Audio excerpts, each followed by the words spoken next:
السلام علیکم۔ آج 29 سفر ہے۔ سفر کا مہینہ ختم ہونے والا ہے۔ الحمدللہ اللہ نے ہمیں حفاظت سے گزار دیا۔ آج ہم 3 کام کریں گے: شکر، استغفار اور اگلے مہینے کی تیاری۔ 29 دن گزر گئے۔ جو لوگ کہتے تھے سفر منحوس ہے، دیکھو اللہ نے کتنی حفاظت فرمائی۔ اس لیے سب سے پہلے الحمدللہ کہیں۔ نبی صلی اللہ علیہ وآلہ وسلم نے فرمایا، کوئی دن، کوئی مہینہ منحوس نہیں ہوتا، سب اللہ کے حکم سے ہوتا ہے، اس لیے دل سے وہم نکال دیں۔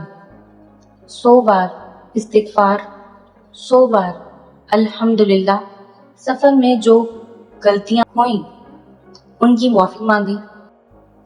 یہ دعا 3 بار پڑھیں۔ اللہم انی اسألک عفو والعافیہ فی الدنیا والآخرہ۔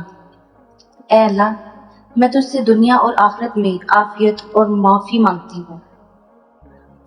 کل سے ربیع الاول شروع ہو رہا ہے، آج سے نیت کر لیں۔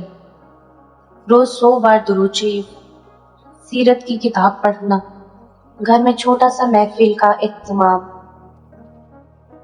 دوستو، مہینہ ختم ہو رہا ہے لیکن اللہ کی رحمت ختم نہیں ہوتی۔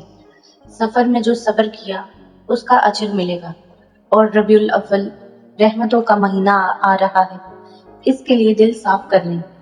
کامنٹ میں الحمدللہ لکھ دیں اگر آپ بھی شکر کرتے ہیں۔ کل 30 سفر ہے، آخر سفر کا عمل، گھر میں برکت کا وظیفہ۔